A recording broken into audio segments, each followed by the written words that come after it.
दोस्तों, अगर बिहार में आप सरकारी शिक्षक बनना चाहते हैं और बीपीएससी शिक्षक भर्ती परीक्षा की तैयारी कर रहे हैं तो वीडियो को अंत तक बने रहिएगा, क्योंकि मैं आपके लिए वो प्रश्न छांट कर लाया हूं जो बीपीएससी हाल ही फिलहाल में जितने भी एग्जाम कंडक्ट कराए गए हैं, किस पैटर्न पे क्वेश्चन को पूछते हैं, वो सभी के सभी भूगोल का मैं निचोड़ कराने वाला हूं। तो चलिए वीडियो को अंत तक बने रहिएगा।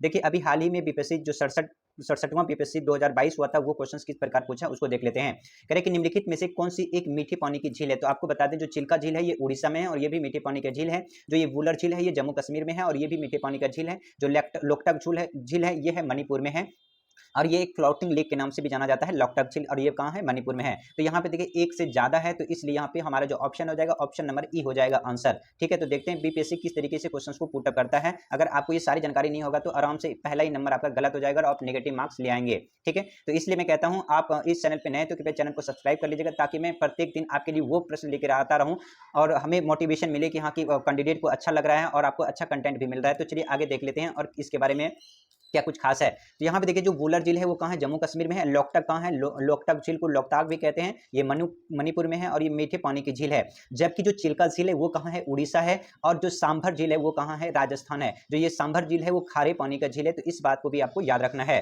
चलिए आगे और पॉइंट देख लेते हैं। ये भी देखिए बीपीएससी ने पूछा है, केरवा किस प्रकार की खेती के लिए प्रसिद्ध है। तो आपको बता दें, केरवा है एक मिट्टी का प्रकार है, केरवा है, और इस केरवा मिट्टी में केसर की खेती सबसे ज्यादा की जाती है। तो यहाँ पे ऑप्शन नंबर हमारा ये हो जाएगा, क्या हो जाएगा, तो यहाँ पे आंसर नंबर हमारा बी हो जाएगा, केसर। ठीक है, चलिए आगे और देख लेते हैं यहाँ पे महत्वपूर्ण क्या है, इसके बारे में कुछ पॉइंट है। यहाँ पे देखिए कह रहे हैं ये केसर को इंग्लिश में जैफरॉन भी कहते हैं। क्या बोलते हैं, जैफरॉन। जैफरॉन को हिंदी में केसर कहते हैं। केसर की खेती के लिए कश्मीर की घाटी प्रसिद्ध है। यहाँ पे एक प्रश्न और आप ये बन जाता है कि जो जैफरॉन है सबसे ज्यादा कहाँ पे उगाई जाती है, तो कश्मीर में। दूसरा आपसे ये भी प्रश्न पूछ सकता है कि केसर की खेती सबसे ज्यादा कहाँ की जाती है, तो कश्मीर की घाटी में। देखिए एक एक स्लाइड से आपके 5-5, 6-6 प्रश्न बन रहे हैं, इसलिए ये आपके एग्जाम की पॉइंट ऑफ व्यू से बहुत ही महत्वपूर्ण वीडियो है।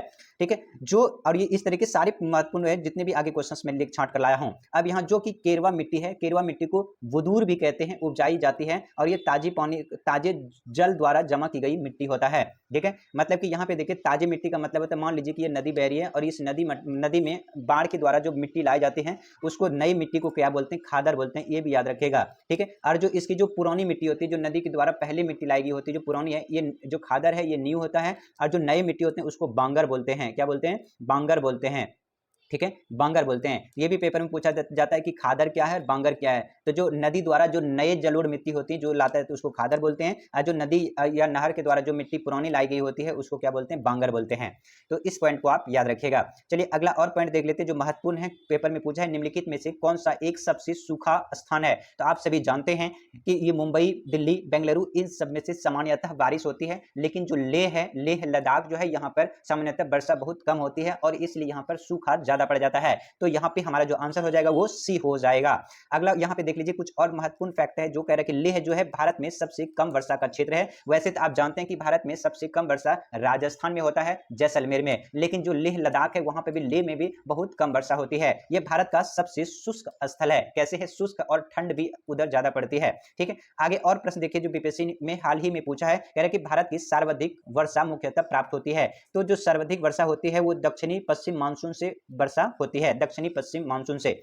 ठीक है, मैं अगर ऐसे मान लीजिए, अगर भारत का ऐसे नक्शा बना दूं, ऐसे बना दूं, ठीक है, ऐसे बना दूं भारत का नक्शा, तो यहाँ जो दक्षिणी पश्चिम, दक्षिण यहाँ हो गया इस साइड में, और पश्चिम इधर हुआ, यानी कि इधर से जो वर्षा इधर से जाती है, यानी कि इधर से जो वर्षा जाती है, भारत में अधिकतर वर्षा इसी को हम कहते हैं, यानी कि दक्षिणी पश्चिमी मानसून से होता है। जो इधर से मानसून आती है उससे ज्यादा बारिश होती है। ठीक है, तो इस पॉइंट को आप याद रखिएगा। यहाँ पे देखिए कुछ पॉइंट है उसको देख लेते हैं। कह रहे मौसम विभाग के अनुसार दक्षिण पश्चिम मानसून से भारत की कुल वर्षा लगभग 75 सेंटीमीटर हिस्सा प्राप्त होती है। यानी कि मान लीजिए भारत में जितने भी वर्षा होती है, वो सभी के सभी, यानी कि 75% जो भाग है वो दक्षिणी पश्चिमी मानसून से होते हैं। बाकी इधर से होता है, जो इधर से होती है वो 25% ही होता है। तो इस पॉइंट को याद रखिएगा कि राजस्थान में बहुत कम वर्षा होती है। क्योंकि क्या कारण है, मानसून इस क्षेत्र में पहुंचने में असफल रहता है।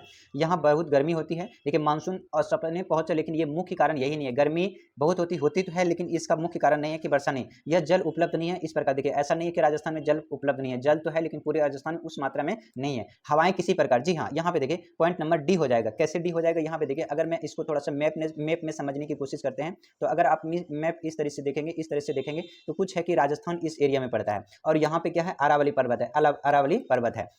अरावली श्रृंखला है। अगर यहाँ से मान लीजिए ऐसे मानसून जाएगा, ऐसे मानसून जाएगा तो ये अरावली पहाड़ क्या करेगा, ऊपर की तरफ जाने नहीं देगा, जिसके कारण यहाँ पे मानसून आ ही नहीं पाएगा और यहाँ पे बारिश नहीं होगी। तो मुख्य कारण यहाँ पे हमारा क्या हो जाएगा, डी हो जाएगा। ठीक है, तो इस चीज को आप याद रखिएगा। चलिए और इसके बारे में थोड़ा सा जानकारी देख लेते हैं क्या है। कह रहे कि देखिए राजस्थान में बहुत कम वर्षा होती है क्योंकि हवाएं किसी प्रकार बाधाओं पे पार नहीं कर पाती है। क्या कारण है, जैसे मैंने बताया आपको, अरावली पर्वत बीच में आ जाती है, जिसके कारण ठंड होने के लिए आवश्यक ऊंचाई प्राप्त नहीं होती है। और अरावली पर्वत श्रेणियां दक्षिण पश्चिम मानसून हवाओं के चलते की दिशा के अनुरूप होने के कारण मार्ग बाधक नहीं बन पाती है और यहाँ मानसूनी पवन सीधी निकल जाती है। ठीक है, तो ये कुछ महत्वपूर्ण कारण है जो राजस्थान में बारिश नहीं होती है। चलिए और बीपीएससी का फेवरेट प्रश्न देख लेते हैं और क्या है। यहाँ पे देखिए दुमटी लोम मिट्टी में मिट्टी का कौन सा कण मिलता है। ठीक है, बालू कण, चिकना कण, पशु कण, तो इसमें आप बताइए। तो यहाँ पे जो हमारा आंसर हो जाएगा, देखिए जो दुमटी होता है उसको लॉम भी कहते हैं, क्या कहते हैं उसको, लॉम मिट्टी भी कहते हैं। और लॉम मिट्टी में क्या होता है कि बालू कण भी पाया जाता है, चिकना क्ले कण भी पाया जाता है, पांसु कण भी पाया जाता है। तो इस प्रकार हम कह सकते हैं कि ऑप्शन नंबर डी हमारा करेक्ट है। चलिए अगला, और यहाँ पे कुछ पॉइंट है जो इसके बारे में थोड़ा और जान लेते हैं। सामान्यतः जो दोमट मिट्टी होता है लॉम सोल बोलते हैं, 40% बालू के कण होते हैं, जिसमें कि 40% बालू के कण और 40% मृतिका केले के रूप में और 20% गाद के रूप में पाए जाते हैं। तो इसलिए आप ये कह सकते हैं आंसर नंबर हमारा डी हो जाएगा। चलिए अगला और प्रश्न देख लेते हैं जो कि महत्वपूर्ण है। कह रहे कि पौधों को सबसे अधिक पानी किस मिट्टी में मिलता है, चिकनी मिट्टी में, पांचवी मिट्टी में, बलुई मिट्टी में या लोमट मिट्टी में। तो यहाँ पे देखिए हमारा जो पौधे को वो चिकनी मिट्टी में सबसे ज्यादा, यहाँ पे चिकनी मिट्टी में सबसे अधिक पानी, मिट्टी यहाँ पे चिकनी पौधों को सबसे अधिक पानी किस मिट्टी में मिलता है, तो वो चिकनी मिट्टी में हो जाएगा। चिकनी मिट्टी में क्यों होता है, क्योंकि चिकनी मिट्टी में जो वाटर को एब्जॉर्ब करने की कैपेसिटी होती है वो सबसे ज्यादा होती है। ठीक है, और इसके बारे में देख लेते हैं क्या महत्वपूर्ण पॉइंट है। कह रहे कि देखिए चिकनी मिट्टी में जल धारण की क्षमता सबसे अधिक होती है कि वाटर एब्जॉर्बेशन कैपेसिटी ज्यादा होती है, जिसके कारण क्या होता है पौधों को सबसे अधिक पानी मिट्टी में मिलता है। और चिकनी मिट्टी में 50% से कम गाद और 50% मृतिकाएं व बालू की कुछ मात्राएं पाई जाती है। वायु का आगमन कम होता है, जिसके कारण यहाँ पे जल क्रांति होता है। ठीक है, जल क्रांति होता है, समझ गए। तो ये सारे रीजन था। चलिए आगे और देख लेते हैं जो बीपीएससी में ये भी प्रश्न अभी हाल ही में पूछा है। क्या पूछा है, निम्नलिखित नहर प्रणाली किससे बिहार के क्षेत्र में सिंचाई होती है। तो जो बिहार में सिंचाई होती है ऊपरी गंगा में नहीं, यहाँ पे त्रिवेणी नहर बनाया गया है और इसी से बिहार में सबसे ज्यादा सिंचाई के लिए उपयुक्त माना जाता है और यही है। ठीक है, अगला यहाँ पे कुछ पॉइंट है वो देख लेते हैं। कह रहे कि प्रश्नाचार, त्रिवेणी जो नहर है बिहार के क्षेत्र में सिंचाई होती है, ये गंडक नदी के बाएं तट से निकलती है। गंडक नदी आप देख लीजिएगा, पेपर में गंडक नदी से कई सारे क्वेश्चन पूछे जाते हैं और यह कहाँ है, तो पश्चिमी चंपारण जिले में है। यहाँ पे यही आप याद रखिएगा, जो पश्चिमी चंपारण है, चंपारण 1917 में महात्मा गांधी ने चंपारण का सत्याग्रह आंदोलन किया था। यहाँ पे एक पॉइंट और फैक्ट है वो याद रखिएगा कि महात्मा गांधी को चंपारण आने के लिए कौन प्रेरित किया था, तो वो हो जाएगा हमारा राजकुमार शुक्ल ने किया था। ठीक है, चलिए अगला और प्रश्न देख लेते हैं जो महत्वपूर्ण है। प्रश्न महत्वपूर्ण अगला है कि दिए गए कूट की सहायता से हरित क्रांति के घटक चुनिए। हरित क्रांति के घटक, उच्च उत्पादन देने वाली किस्म की बीज, ठीक है, ऊंचाई, ग्रामीण विद्युतीकरण, ग्रामीण सड़कें। तो देखिए हरित क्रांति में क्या होगा कि अच्छा क्वालिटी के किस्म की बीज होगा तो अच्छा पैदावार होगा, सिंचाई अच्छे से होगा तो फसल अच्छी होगी, ग्रामीण में विद्युतीकरण होगा तो वहां पे पटवन सिंचाई होगा, और ग्रामीण में अगर सड़क होगा तो उससे क्या होगा, मार्केटिंग होगा। तो इसलिए हम ये कह सकते हैं यहाँ पे सभी के सभी इंपॉर्टेंट है और यहाँ पे ये चारों ऑप्शन नंबर डी हो जाएगा। ठीक है, चलिए अगला प्रश्न और देख लेते हैं जो अभी बीपीएससी ने इसको बीपीएससी इतना में पूछा है कब 2008 में, कौन सा एक कृषि में उत्पादकता बढ़ाने के लिए रास्ता है। तो देखिए कृषि में उत्पादक बढ़ेगा कैसे, जब कुशल सिंचाई होगा, अच्छे से सिंचाई करेंगे, अगर अच्छा गुण वाला बीज बोएंगे, अगर मान लीजिए खराब बीज बो दिया आपने तो पौधा भी खराब होगा। ठीक है, अगर अच्छा बीज बोएंगे तो अच्छा फसल भी होगा। कीटनाशक का अगर प्रयोग करेंगे तो भाई उसमें कीट नहीं लगेगा और जो उपज होगा ज्यादा होगा। इसलिए हम ये कह सकते हैं ऑप्शन नंबर डी हमारा यहाँ पे करेक्ट हो जाएगा।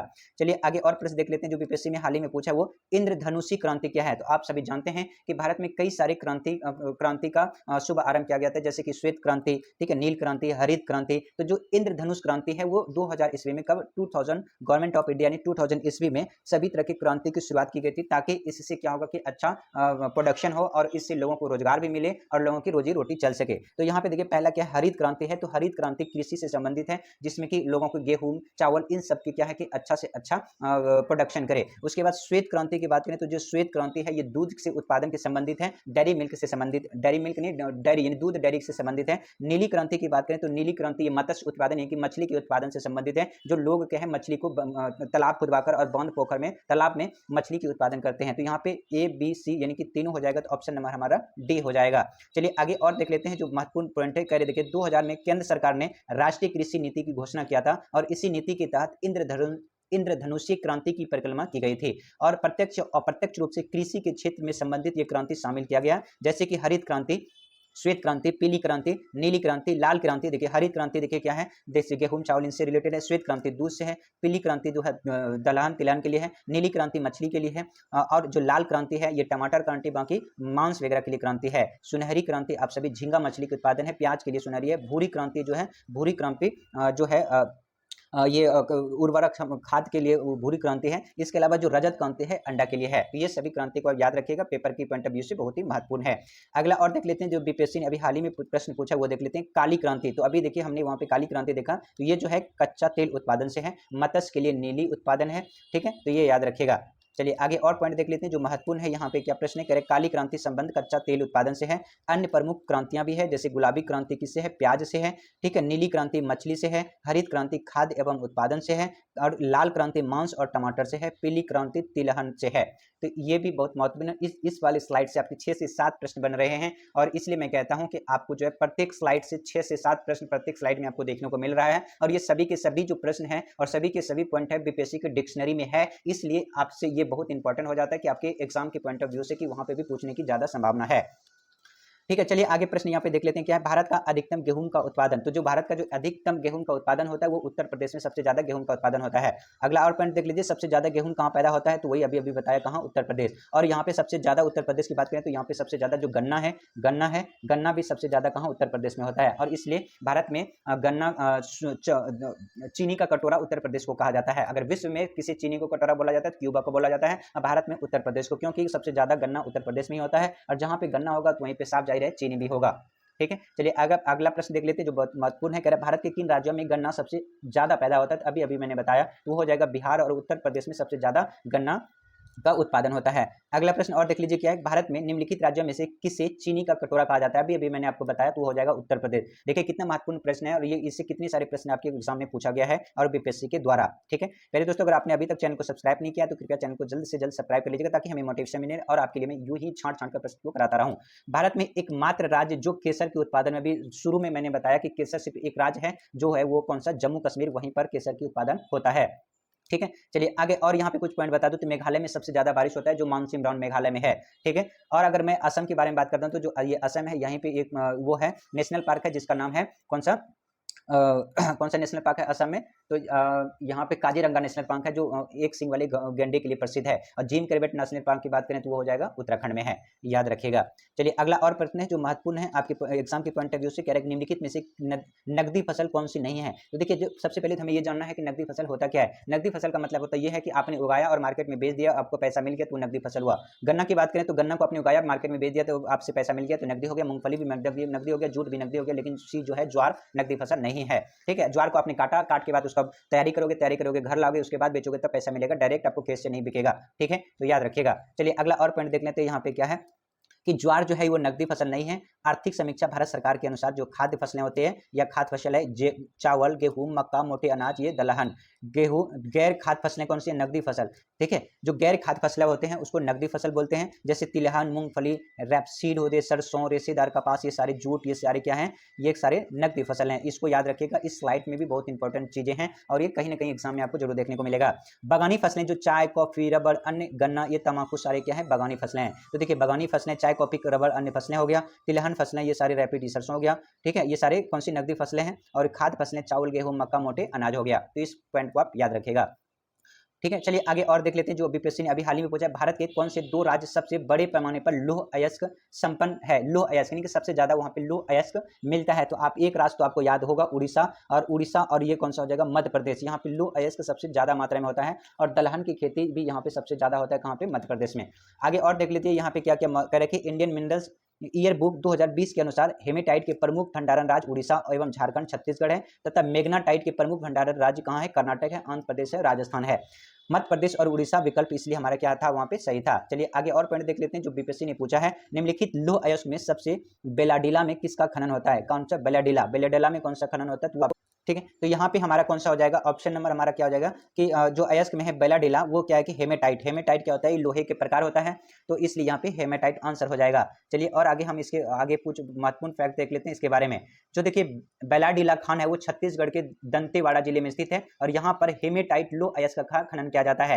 हेमेटाइट उच्च गुणवत्ता वाले लोह अयस्क है, यानी कि सबसे अच्छा वाले लोह अयस्क है। यह मुख्य रूप से छत्तीसगढ़, झारखंड, उड़ीसा, कर्नाटक और महाराष्ट्र, आंध्र प्रदेश, गोवा जैसे राज्यों में पाया जाता है। जबकि अपेक्षाकृत कम गुणवत्ता वाले जो मैग्नाटाइट होता है, लोह अयस्क होता है, आपसे पूछा जाएगा कि अच्छा गुणवत्ता वाले लोह अयस्क कौन सा है, तो वो हो जाएगा आपका हेमाटाइट। ठीक है। और अगर लो गुणवत्ता वाले तो हो जाएगा मैग्नाटाइट अयस्क होता है। और मैग्नाटाइट कहां प्राप्त होता है, गोवा, कर्नाटक, आंध्र प्रदेश, राजस्थान, तमिलनाडु अन्य राज्यों में मिलता है। तो इस पॉइंट को भी आप याद रखिएगा। अगला पॉइंट यहाँ पे देखिए क्या है कि झारखंड में कोयला के खाने हैं, तो आप याद रखिएगा जो झरिया है, झरिया कहाँ है, झारखंड में है और यहाँ पे सबसे ज्यादा कोयला मिलता है। आपसे पूछे कि रांची कौन सी नदी के किनारे बसा है, तो स्वर्ण नदी के किनारे बसा हुआ है। जमशेदपुर में टाटा टिस्को कंपनी है। ठीक है। चलिए आगे और पॉइंट देख लेते हैं इसके बारे में, क्या महत्वपूर्ण है, क्या पूछने की संभावना है। तो यहाँ देखिए जो झारिया है, कोयला है क्षेत्र का, झारिया कोयला क्षेत्र झारखंड के धनबाद जिले में स्थित है। यहाँ पे देश का अधिकांश कोकिंग कोयला भंडारण यहीं पर स्थित है। जबकि जमशेदपुर मुख्यतः इस्पात उद्योग है, टिस्को कंपनी है। लोहरदगा बॉक्साइट उत्पादन के लिए फेमस है। रांची भी भारी मशीनों के लिए निर्माण के लिए, रांची में सबसे ज्यादा मशीनरी चीजें प्रोडक्शन की जाती है। आगे देखिए अभी ये हाल ही फिलहाल में 2022 में पूछा गया है, क्या क्वेश्चन है वो देख लेते हैं। भूमिगत कोयले का दहन किस राज्य में होता है, तो आप सभी जानते हैं कि बिहार, झारखंड में सबसे ज्यादा कोयला है। ठीक है, झारखंड में सबसे ज्यादा कोयला है और वो भी कहाँ पे, झरिया में। तो यहाँ पे ऑप्शन नंबर हो जाएगा हमारा सी ऑप्शन हो जाएगा। ठीक है। यहाँ पे देखिए क्या है, अब यही पे देखिए ऑप्शन ये है कि झारखंड में झरिया क्षेत्र मुख्यतः कहाँ पाया जाता है, तो ये क्या है, ये झरिया क्षेत्र। तो झरिया किस लिए फेमस है, तो मुख्यतः कोयले के लिए फेमस है। ठीक है। चलिए आगे और यहाँ पे देख लीजिए जो महत्वपूर्ण है, भारत में सबसे पुराना तेल भंडार कहाँ है, तो ये असम का डिगबोई क्षेत्र है जो सबसे पुराना तेल भंडार है। आगे और देख लीजिए क्या है महत्वपूर्ण, इसके बारे में फैक्ट जान लेते हैं। भारत में सबसे पुराना तेल का जो भंडारण है वो डिगबोई हो जाएगा और वो असम में है। यह ब्रह्मपुत्र घाटी के तेल भंडार है। ब्रह्मपुत्र घाटी देश की सबसे पुरानी तेल घाटी है। अगला देखिए क्या प्रश्न है, जो ये भी बीपीएससी के पॉइंट ऑफ व्यू से बहुत महत्वपूर्ण है। निम्नलिखित राज्यों में कौन सा राज्य भारत में सर्वाधिक और सौर ऊर्जा उत्पादन करता है, तो वो हो जाएगा कर्नाटक। ठीक है। चलिए आगे और यहाँ पे एक पॉइंट और देख लीजिएगा। अगर तेलंगाना शहर के बारे में बात करें तो आंध्र प्रदेश से तेलंगाना को अलग किया है। आपसे पूछेगा कब किया है अलग, तो 2 जून 2014 को किया है। ठीक है।